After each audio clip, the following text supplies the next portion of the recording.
Agnes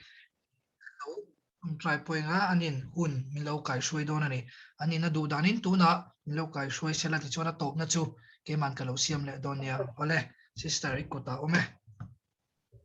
oh brother ka oh hi shat theim oh as fi lu tu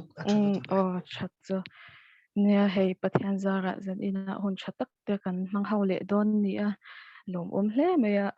brother kan host brother Isaac introduction pull out takte min pek saka chunga po lom thu karon so ya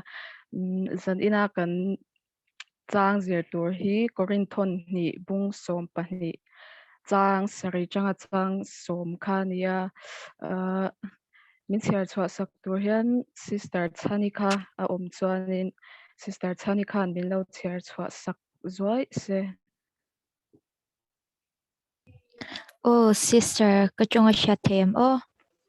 shat the sister pathian thu thian lim chiarin ilongai thaang Corinthon ni bungsom pahni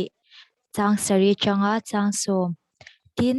shatir na ti chu anasat em awanga kain ngai hlut lutuk lo nan ti sa hling mi pe ani seten na tir kau ku thak noi na mi mang tu tur chu ti lo chuan kain ngai hlu lutuk da ange chu mi chung chang thua chuan mi kyan san thei nan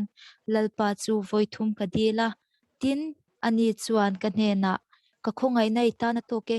ka thil ti theina hi chaklo na sin ti fam ki mina ni atita a chu ti chuan Krista thil ti theina chu ka chunga theinan lom min ka chaklo na te hi ka chuang to zo kang chuwangin Krista wanga chaklo na te chiat na te nexor na te ti tu da na te no chep na te kalom thin ani ka chaklo apiangin ani ka chak thin ni athu kan siar te lalpan malmin som sakro se amen oh sister Chani chunga lom hle me chuanin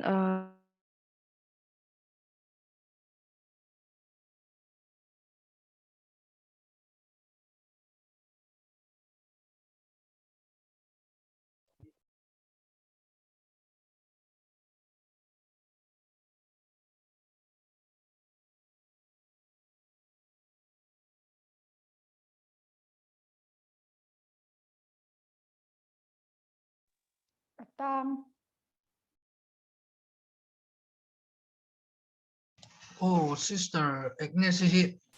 signal lama har sana to kan mai thaya lo hak lokila ron le thui tu rangai la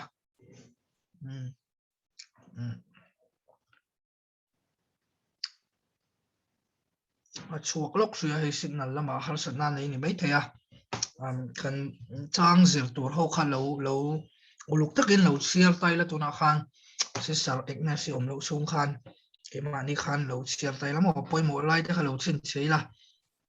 kina so na lo om thei te kan chan hal zung zung thei nan oh yes hello le te no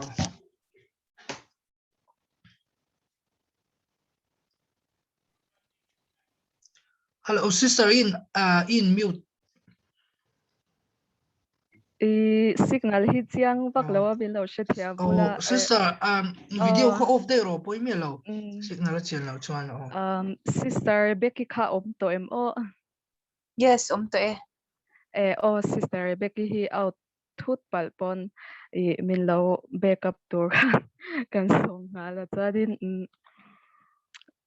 chuanin observation a khanin lut ngal ta meila a question masabera khan character kan hmu thei te ti khania tuma in thlashung loin voice emo voice khan chat box a po khan a question khada ani a character kan hmu thei te chagang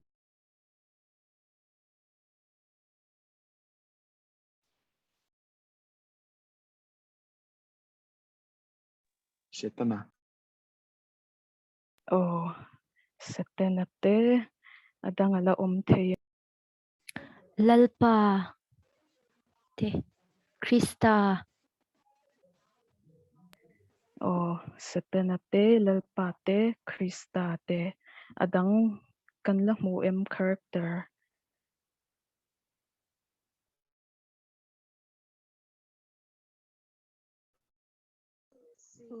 ka ti kha ama ain soina kha o ka pola kha ani a chuanin adang ala om theim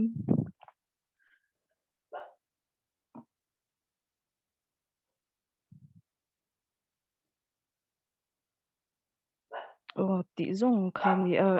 setana lalpa te krista te pola ka ti te kha ni a kan lom hle mai chuanin adot le a character interaction and relationship enge a character te in lai chin na emo anin interact na ang chi anin biak na emo ang chi te kha kan hmu chuan han chang le nga lila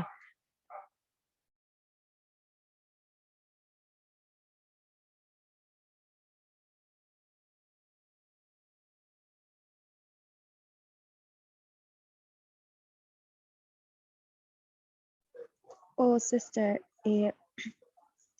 changkwa na khan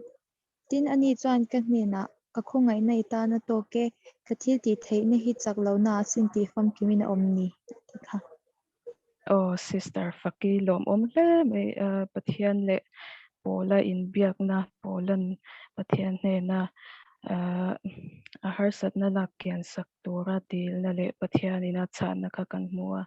lomom hle mai chuanin next question a hian kal le ngal beila action words enge verb thil ti na chongkam ang chi kan hmu te kha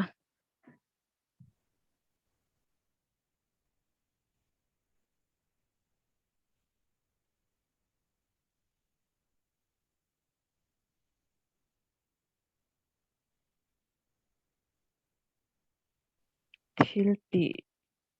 verb action words ang chi kan hmu te kha han chang le ila thil ti theina chale mai brother chante a thil ti theina chuan adang kan la hmu em khongai na ti te chuan adang ala omem han chang ze lila voice box khan chan vek theya kut thak noi na chale mai mangai na pe brother te chale mai adang ala om theim shet tir na te mangai na te pe ti te kha ani a chuanin adang kan la hmu em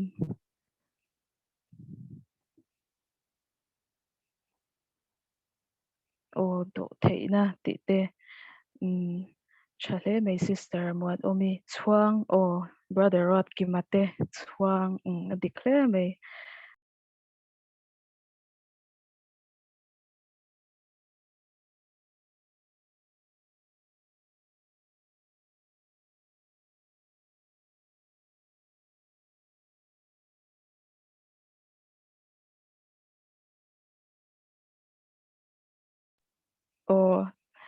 chale mai deal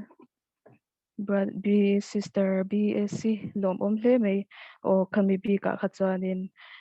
kan du tok ringa action words bi ka kha chuan next question a kan chhun zom le nga langa repeated words thumal lam non ang chi kha kan hmu chuan chat box a emo voice box khan an chang le taila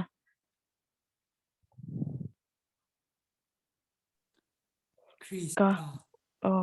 Krista ti te ka ti te chuan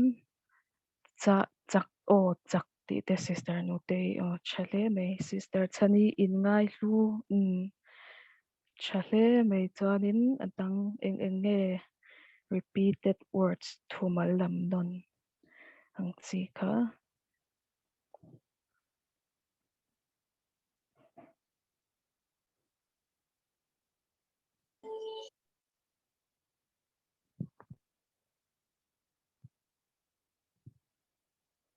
thil ti theina sister champui kan lom hle mai thil ti theina ti te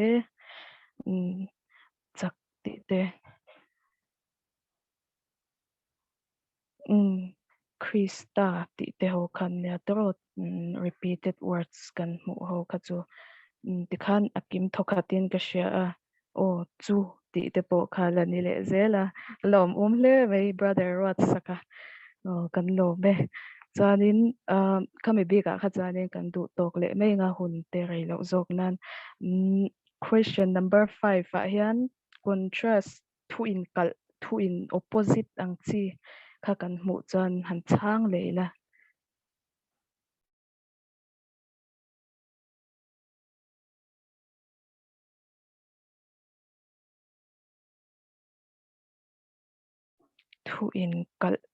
thu in contrast ang chi ho kha kan hmu em o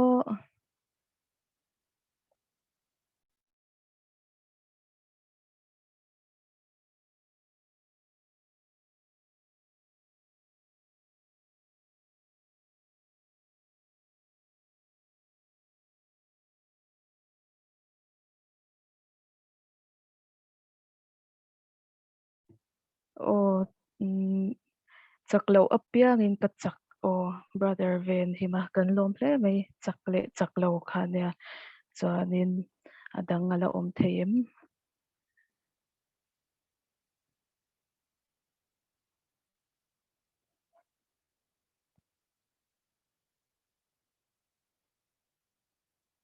chakle chaklo kha nia chuanin om le kian san po kha kan hmu le nga khami te pahnih kha ani le mai sister nu te I khongai na ti du da na chahle mai sister nu te kan lo me chuanin khati zong kha ni le mai se chuan question atopper observation question topper kan local le tonga symbol metaphor enge te khin na ang chi de entir na thu ai o kan ti ang chi kha kan hmu em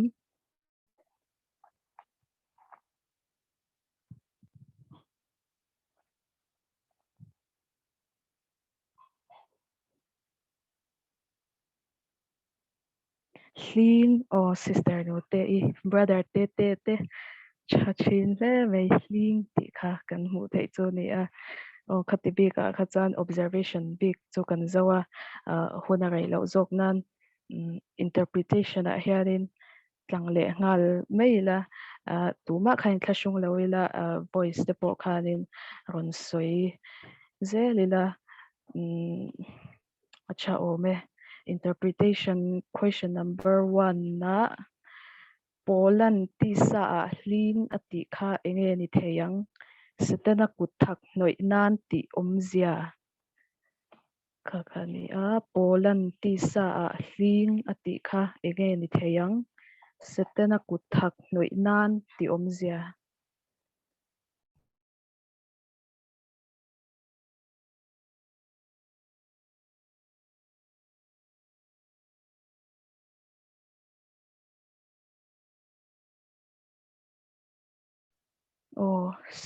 sister nuboi torda asoi tumna ani theyang chale mai sister nuboi chuanin enge hei chu eng po kha answer dik big po kha chuang lawa enge kan rin thu enge chu ni theyang ti kha leng beka tuma in thlashung loin chang zelang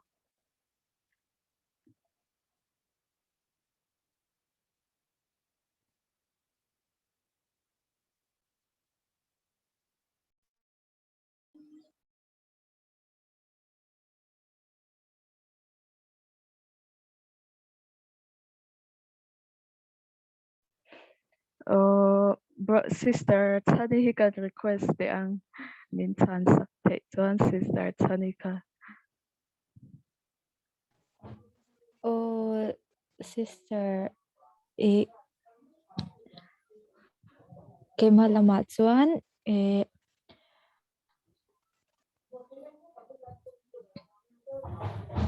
Poland tisa a hling ati kha chu enge nyang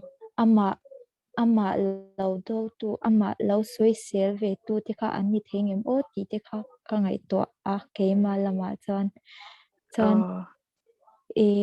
setena kuthak noi nana ti chu enge nyang ama kha ai ngai tlut lu tuk lo nan ama ti thei tu lian tak ani thei angem ti lampang deuh kalau nei to deuh kalau soi ba deuh nuai ani chu acha hle mai sister chani kan lo me chuanin chat box ah hian brother chante hian pola she oma tuarna kha ani theiang aron ti poka ani thei veka hei chu she om harsatna enge motak enge niang an rin thu mai mai nia amit fia lo amit chalo te kha niang ti te enge rel rolam harsatna ani te niang damlo na enge motak taksa harsatna enge motak ane yan niang te khan te kha chu kan she lem nawa amai ro chu enge ama mi mit mu emo ama mit mu po chhuanom lo ve tak she om ve tak she om ti ati na chan riau te po kha lo ni ve theya chuanin enge khati zong khani le be se observe interpretation question number 2 polan ka ingai hlulu tuk da ange ati na chan kha enge polan ka ingai hlulu tuk da ange ati chan kha Hello, sister, Shatemo. Shatheye brother. Hey, I chang sarina han tunami khachukan muhalin kasia. I kain ngai hulu tuk dange tiam. Lali suatanga shatirna don. Til mak te til ti thena ti te. Emo hun lo lakal tu te ponyang. Khang shatirna khana satema wang khan. Kain ngai hulu tuk kain ngai hulu tuk dange. Ati ni berin kasia la hi chu. Me. Chale me brother lo me atiang le me ya khlai kha chu enge ka soi bel du ka lo soi zau de nge ti te kan omem hun hong le loke tu ba khain thashung lo ila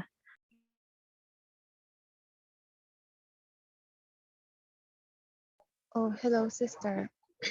oh Han Aizawl em chun ni chang lawin tlem kalo soi lo kanga na ta hianin brother Joseph ron sayang khanin enge pathian khanin achan pui na sa tila pathian nge ha anin po na sa thi ti theina te le enge khang rong chong kha antina cha ni ta khanin mishing chu enge pola po kha mishing ve thonya to nai anga po khan ani thonga enge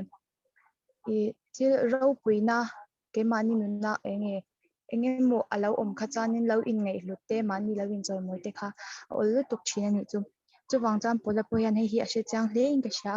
kha thil pathian ne na an thil ti thin kha nge alo lang star ta chuta chan ama kha nge alo ngai hlu tukanga ti a hlau na khan an ke sha me sister Faki lom hle me chuanin chat box lama hian brother Lalrin fela midang shiat velo tam tak a shiat wagin in chuan mei a ol ati chale me brother rin fela chuan chang du dang kan la omem han soi bel du nei te kat la omem hunala tama in thashung loila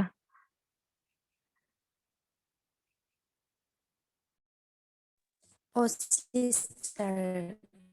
belok kamami te panik soi chiang viawa mase karon bel vele du chu kan che wanga pola hi li thiamdala ma po mi injir sanganya bible study ma sa po kan jir to a thiamdala ma mi injir sang takanya mission dala ma po chuan pathianin ama nena alakdon khan ama manatana lakdon khan nasa takina tipunga thiamna te khati mai ila thiamna te khamman chang kai sak ema mi po khana thu soi te khan oya ama khasak taka khana omani khata khanin mishing lam lo clear na chuan mi pon ngai sang tu tam tak ani kharin oma ama po kha achang chuanin I athiam na te wang khanin achapo ve thin nge yanga I enda sang thin anga ma se heta tak khianin aro puine em pati chu ti dei la I tharau thiang limin ain ngai tlom ma chul zia kha sha tirin ka sha a chu tak chu polan na hianin I enton tur po ani in ka sha a ama po hi tharau thiang lim hian siang takin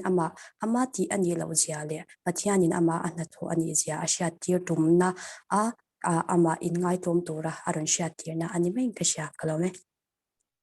Oh, Sister Chazwali, ani tu na mi kha lom hle me athiang hle in ka sha chuanin chang du dang kan la ome mo mi pakhat tan khong le lokang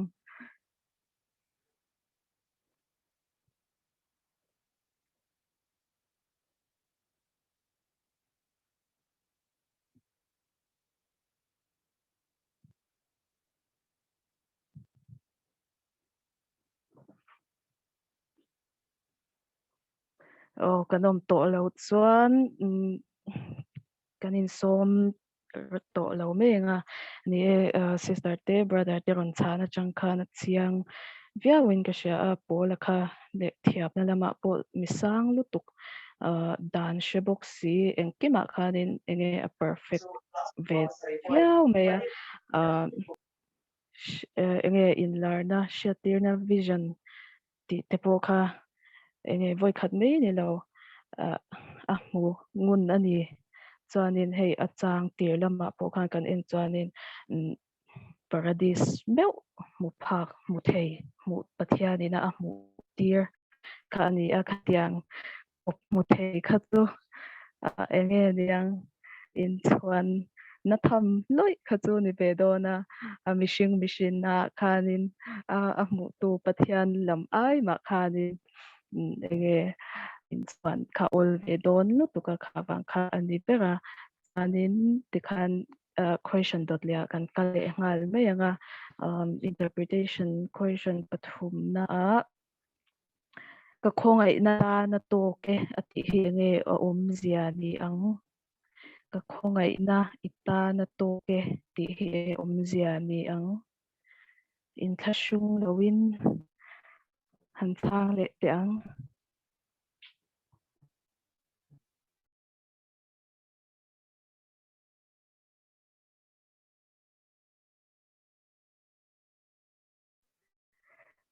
midangan ngai to thungin niang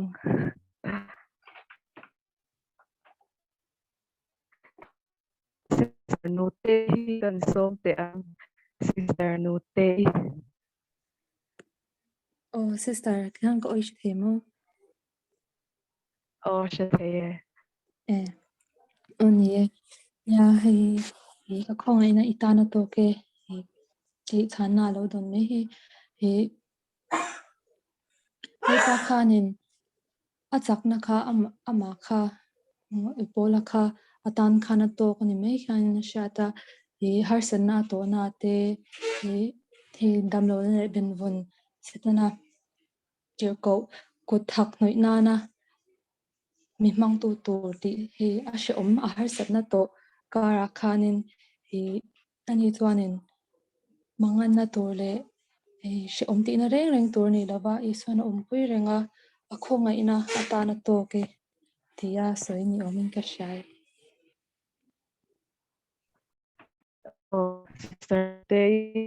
dong le chuanin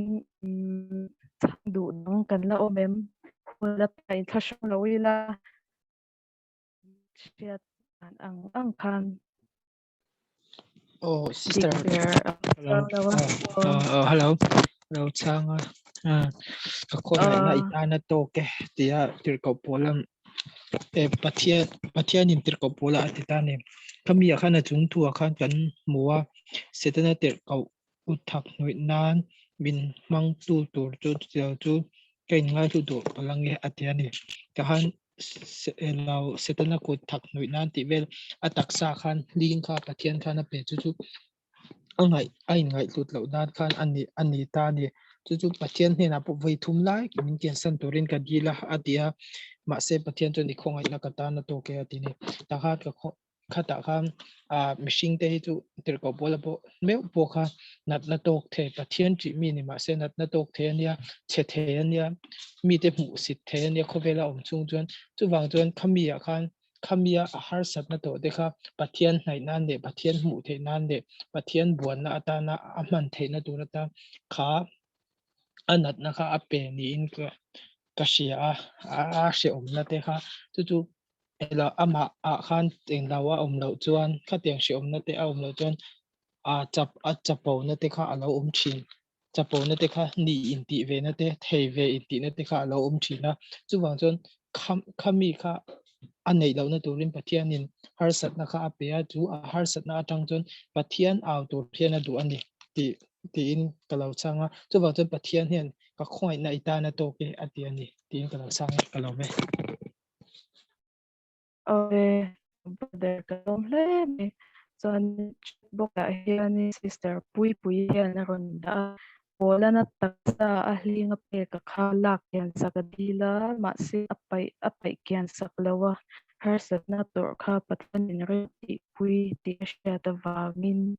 o chle me sister pui no me o tanin sin khan ka outlook ka outzuk ka ne thi chede ule ka chat box la lo da mu lo pal a kha chuan min lo ngai dam ul chuan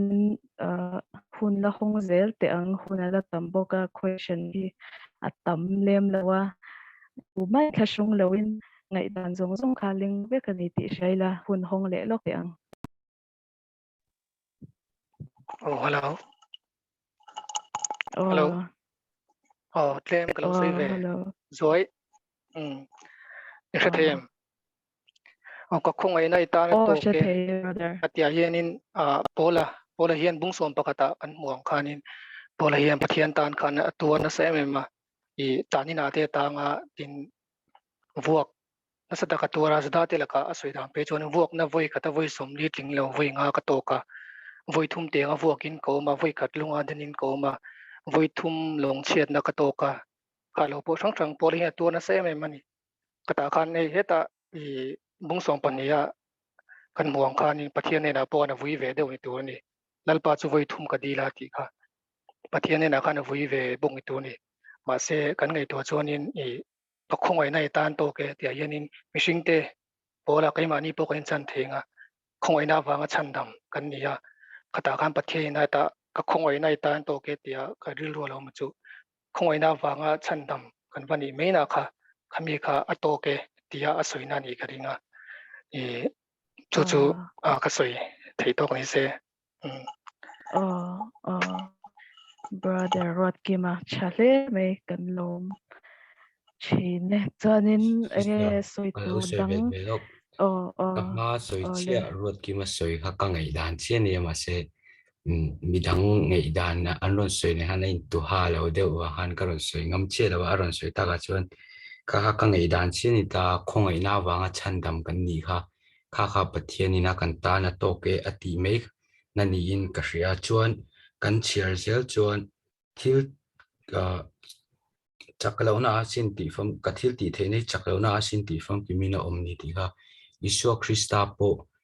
kanta na thia chaklawin chu mi chu ta tak kanta na thina a chaklaw na tak chu a thil ti theina ti fam kim na chu ni te jok sia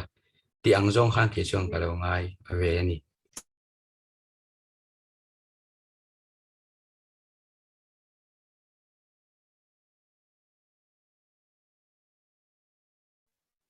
brother ka anita tado memoni nina mama se soi tum khazu kan sheman thoina rin oma ni a huam thei khoba thana khat pom thei lawa he me question a pe hi chanin enge niang chi shang khaling veka in thlashung lawin bidang po khan enge ma ni kan sha thiam dan khan so zila tuma in thlashung lawin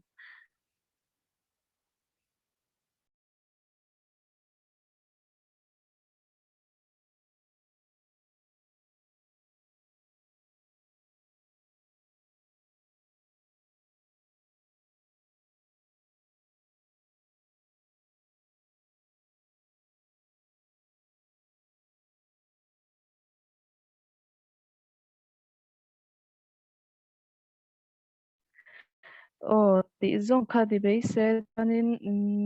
a chiang thawkhatin ka hria a kha kha chu chuanin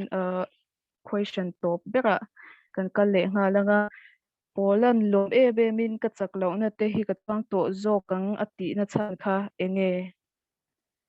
Polan lom e be min ka chak lo na te hi ka chang to zo kang ati na chan kha enge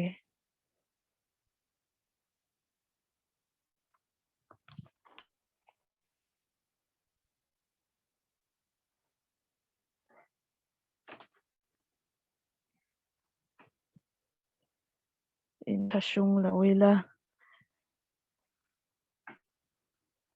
chang char ila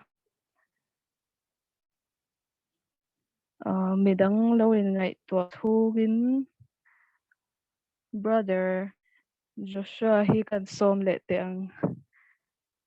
brother Joshua lalro ngura isha te adi min lo chan sak te chuan ama hang kan ne ta sha chewa te ka tuin she thei lo ani ka ringa ka chak ka lo na te hi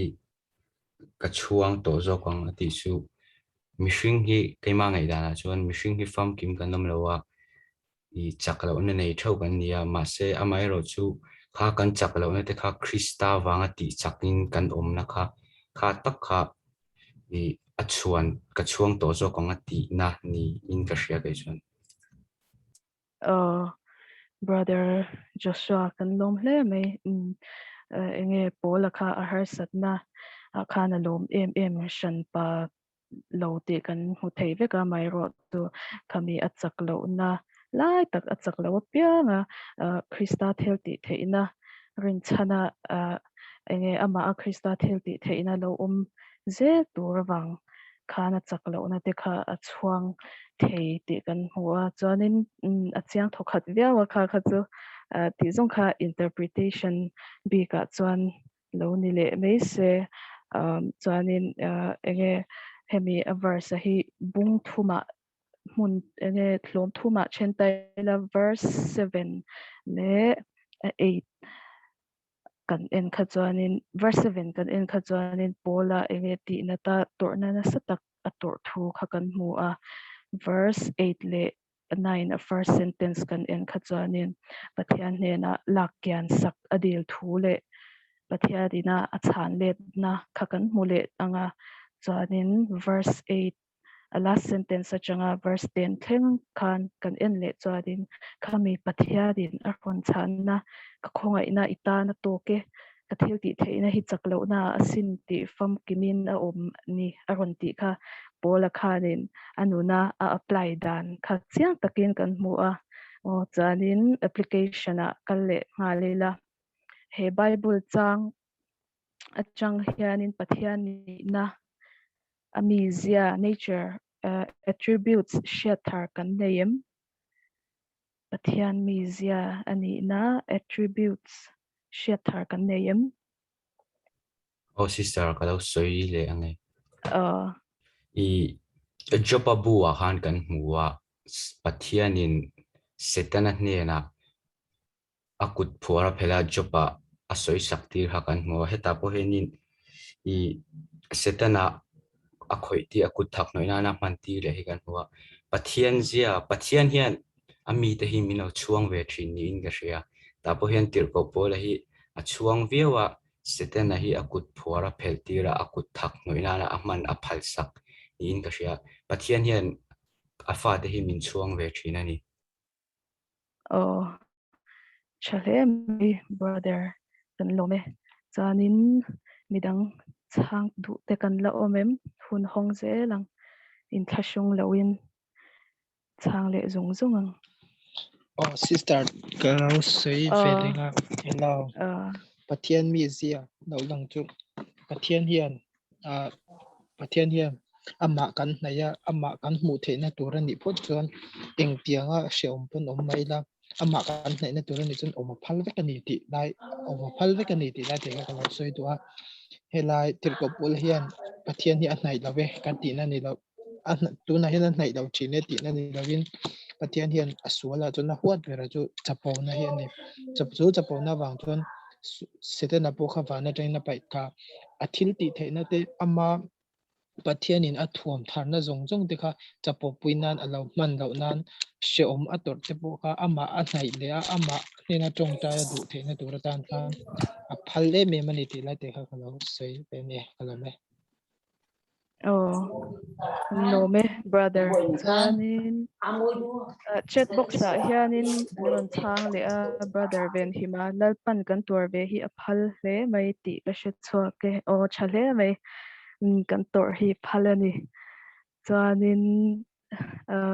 chang du te kan la omem in thashung lawila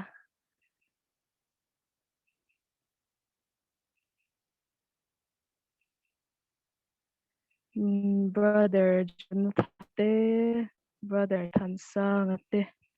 sister Fakite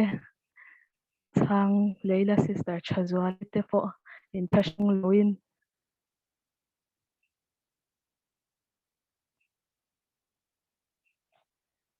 ani ngai to chung hianin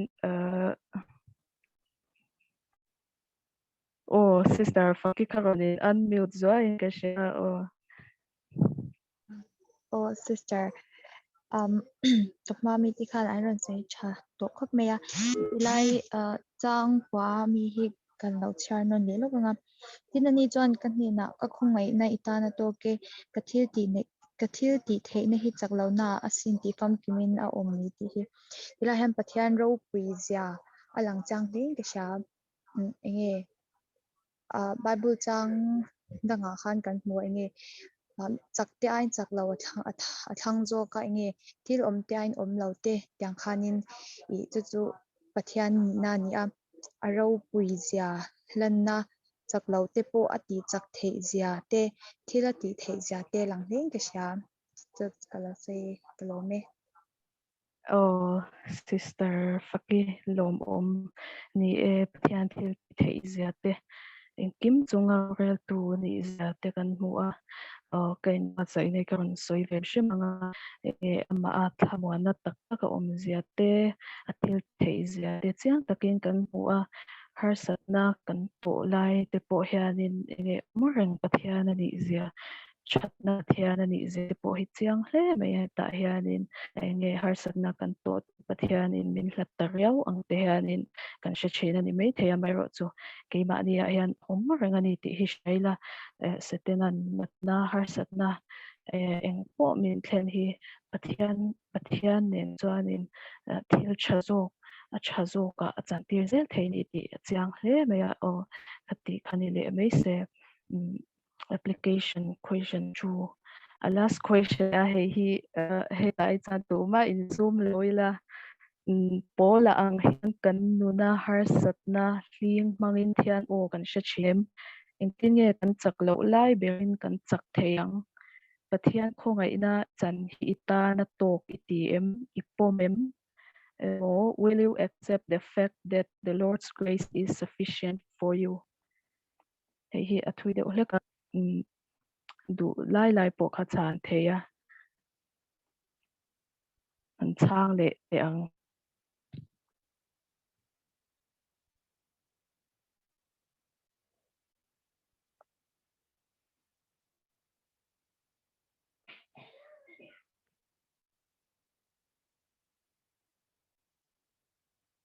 midang in ngai to chung hian sister Becky khan min lo chan sak ti chuan lom om wotang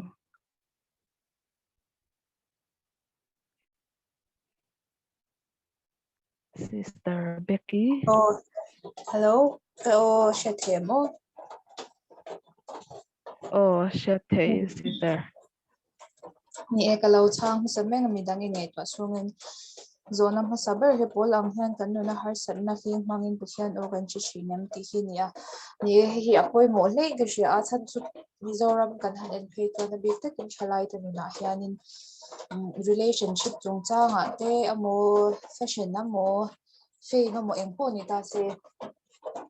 pathian kan hmu na le pathian kan hnai na hi chu tor na kal tlang hian ani de ovek zela kan duang kan hmu lo awang te relationship a kan be donga kan ril ru na tawak te ema chuk ko thila pon ta se nat na mang hian na tang puin pathian hi kan hmu thin ka hria a chu ka thana ni ta se ke ma nge a pon nia ti chuanin at zo na pahnih na hian engtin nge kan chak lo lai berin kan chak theng ti hi ai poi mo in ki hria a mishing kan ni chuanin kan perfect lo shim shima chak lo chang te tiang shang shang kha kan nei thina amai ro chu chapo na hi lo thina ni na china brother na soyang khan pathian ina huat em tu chapo na hi ni a mishing lansar kan tuma I kan konfi em a thiam kan in ti ve em chung hi chuan pathian me hi kan hnia na sadon lu tu kanin chuwang chuanin kan chak lo lai hian kan chak lowa I kan zam em a hlau thong renga khamidin hmona pathian kan va ko ngamna khanin kema ni kan tom chia khan lalpa hi alo in joy moenga alo ro puanga ani ro puya lanna pianga kaini pukharo pin kan hang ve donani asoi kwal de hlek mai thia kan sha thiamin karinga chuti chuan kan chak lo lai berin pathian wang chawin a chakna rin chanin kan chak thei donani ti kha o khati zong khane mai ro se kalome Sister Rebecca chale mai chuan chang du dang kan om chuan chang ze lila in thashung lawila Oh, sister, go off family. fia a brother Oh, kan lau chang be zoi nga pa ni na hi. I bola ang hian kan nun na har sat na. Ning mangin pathian o kan sha thinem. Ti lewa pa ni hian han chan tum tai la he ring tu ta hi. Toi theng ben soi ka tu ma coincidence hian ta. Thil theng pal hi. Ke ni chu pathian nung ring tu kan de pathian attributes te kan sia. E pathian thu vekin thil a thlenga. Tin kha ni china brother pakhat khanin jopa chan chin kharon soya. Kami kha reference ai na omboka jopa apo khanin jopa chunga har satna lo thleng shim shim kha ring tu nu na po ni anga Zirtur thata ko ma yama sabera chon har satna kan to hi pathian na sia ti hi kan rin angaya tina panhi na chuanin pathian na phal ve thina ni ti po kan zirna tang kha nin kam po mangai kan sia tin chan nei kan tua thin ti te po kan shet kha poi mo le kan nu thil thleng kim hi coincidence thil thleng pala om thei lawa pathian nung kutat in tulut kan ina kan chunga thil thleng eng po hi kan that na turata na pathian ina akong lo da kan zo tur ani ti kha kan shet apoi mo len kan sia sam somli pani na khanin kora fate chanchin khawma ta chuanin khami sam je tu kha tleman soi thui do tai langin fakla ansaka zaitum chin hi nia anuna har satna to ga har satna thuk tak chuta poi mo mai chu I pathian be se rotia ma in fui na khanin kan sia o kanun na eka nge ka ko chunga hian ni kun reng I pathian be se ro mela dam na wang chuan ti lai te ka poi mo len kan sia engtin nge kan chak lo lai berin kan chak thang kan ti chuan har satna ta chu har satna tel lo ta chuan in ring tu nun chu kan peng vat mai thina ka tiang ani wang khan har satna lo thlen chang po hian nin I pathian be se ro ti mani hanin fui chang hi angai len kan sia kai malam nuna po kan chak lo lai bera kan chak theina tur chu engdin puna po mila pathian kan be sei tlat nei kong khat chuan in kan sia abak chu kha sister pek pui khana ron changa o ti te chon kan chang ve nge kalo mu tu na lom om le be brother chuan chang du dang kan la om le zelem hun hong le ang in thashung lawila ngai dan khaling ve kani ti sheila chang le zel te sister kalau soi ve lo ka ka voi khat na tu ani thawa ma se tu na mi bi pani na hi ke ma bi ka phei chuanin ka tong un tol tu ka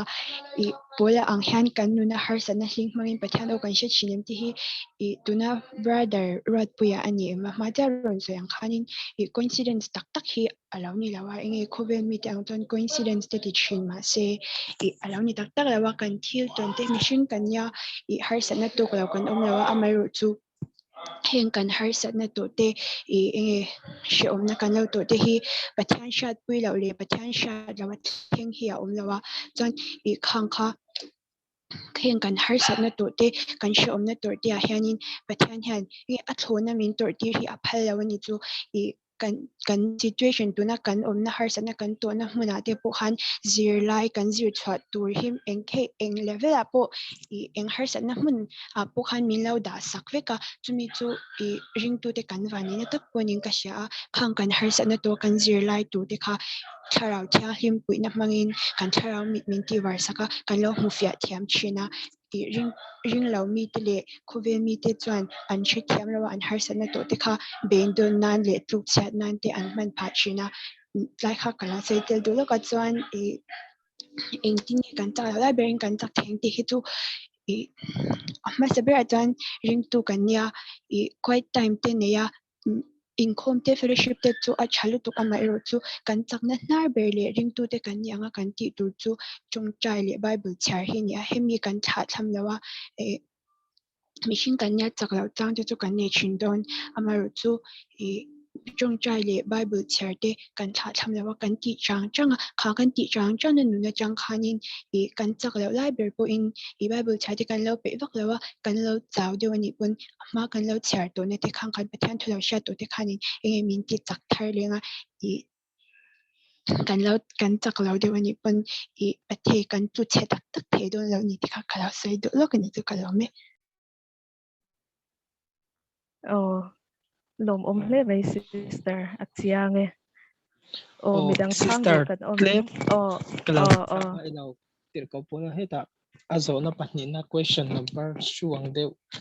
de engte kan chaklo la biring kan chak theyang ti la ya khan a tir ko pula pokha ka chak lo apiang ni ka chak thin ni alo ti ani khami ya khan engwanga a chak lo apiang a chak thin nge ani kan ti chuan a lo chang somna kan hmuwa Krista awangin chaklo na te chiat na te nexon na te ti du na te nek chep na te ka om chi na ti khang huna khan tir ko pola po kha khatiang huna mi te nan te so an soi chiat lai te po khan ama ring tu ni turin ama liswa Krista ring tu ani wangin na liswa Krista chu he khopela he chon ne tu ani ma se a ne da na chu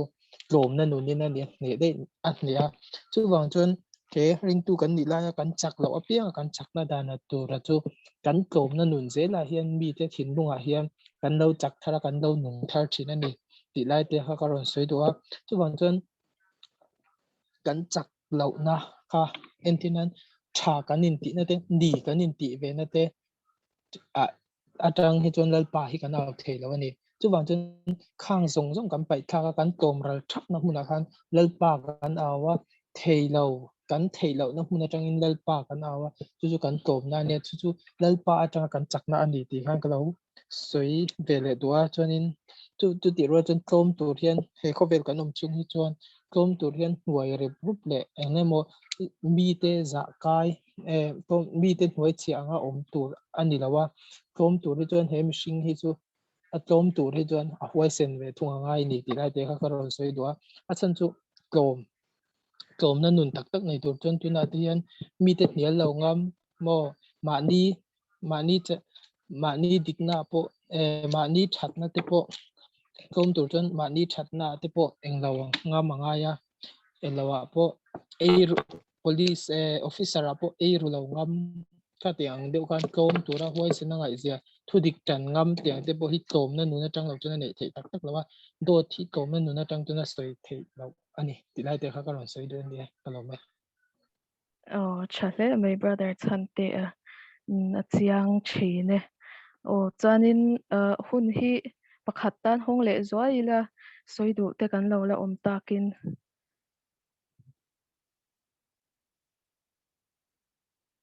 kan la omem chang du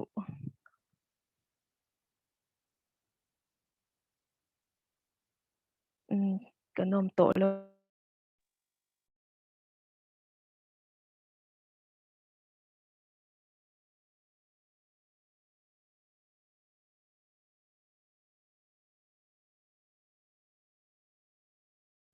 pathianin enge pola nun ge chang kan en po khanin pathian chhanna ka khongai na itana to ke ka thil ti theina hi chaklo na sin ti fam kimin a omni ti lai kha atok fia win ka sha pathian khongai na enge a khongai na wanga chandam kan ni achaga amal somna ni tina kan don aza ngai na a fel na te po niang chu ni tina kan dot ang chi kan don chin hi atok fia wa am pola po kha a har sat na khala kian sak du ngei kha da chung chai amai ro chu khami a har sat na lak kian sakha amamo ber ani to lawa ege amamo ber chu pathian khongai na achan khana mukim to ti achiang em a pola po kha kha wang khanin achak lo na te chiat na te nek sor na te ti du da na te Krista thil ti theina ama lo tur khami kha amu chian em awang khan la lom em a chak lo na te khanin chuanin enge swalu tukte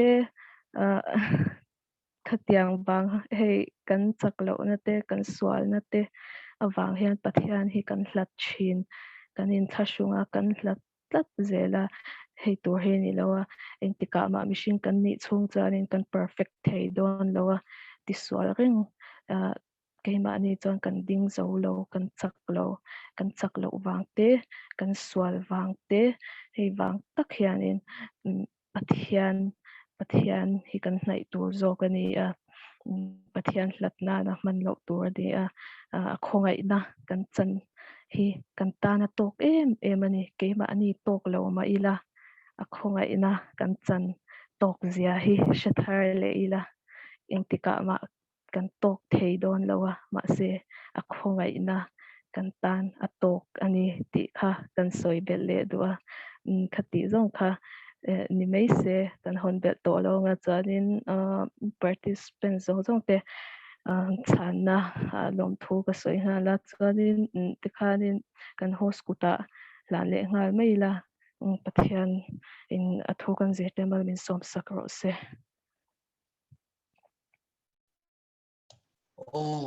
Kaya van try marau puile mai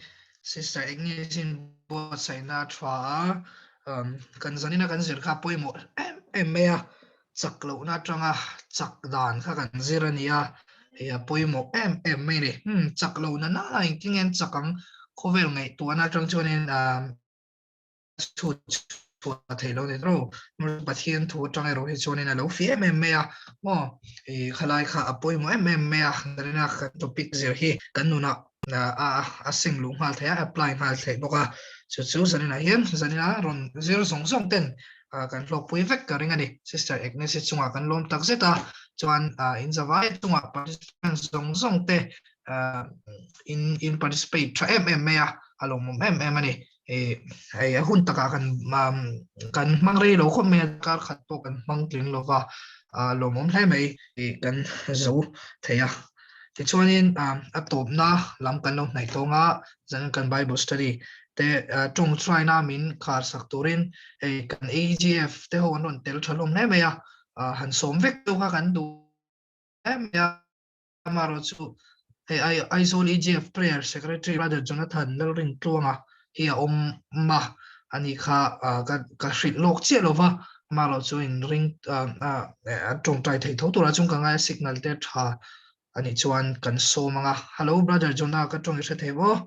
Aizawl AGF prayer secretary ka share brother brother Jonah hi kan so manga top na tong try na min nei sak turin kan so nga chuan chumi so chuan ai mang thana video te kha kan on sap anga tiang khan kan ti top don ya ole brother so ma tong chang go all pa kan pathian do tak min hmanga min ka Hruaitu alpa zanina keini EU member te la EGF member te I thu Zirtur min kai Hruaia lalpa sister Agnes kal langin I thu thatak in lalpa kan zira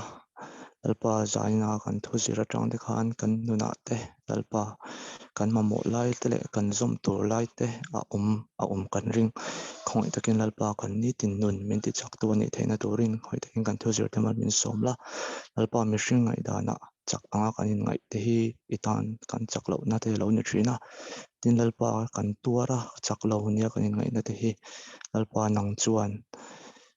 kan chakna min ro sak thina ni ti te kan hria theu theina turin kan rong bol le na sel tura nangma khoi na le lalpa nangma ring chung zela kan kal the na turin min kai shoi turin hengi min chandam tu eswam hengin kan dila che amen van lo mo mem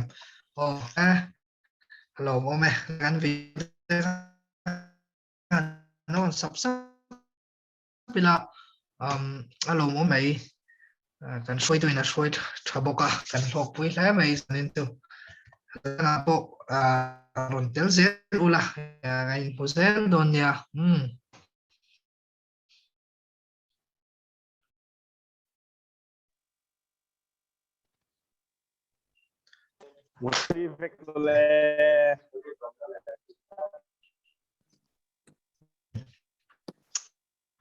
sikli thau to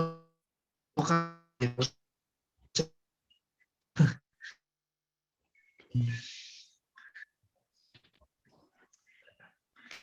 em tha ule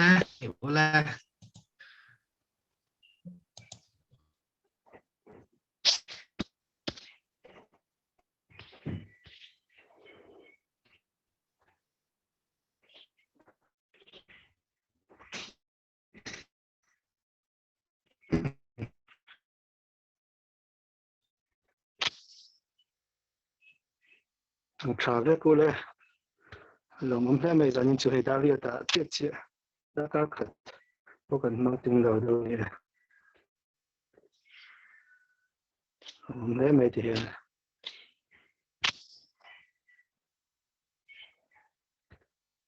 ani na kan ti le man do na le ka chi te po ro pu te me si so ni se ni som nga pa nga kan ni kan tam lai khan to pa poli ria ve cha le me cha ve kule kan off do na nge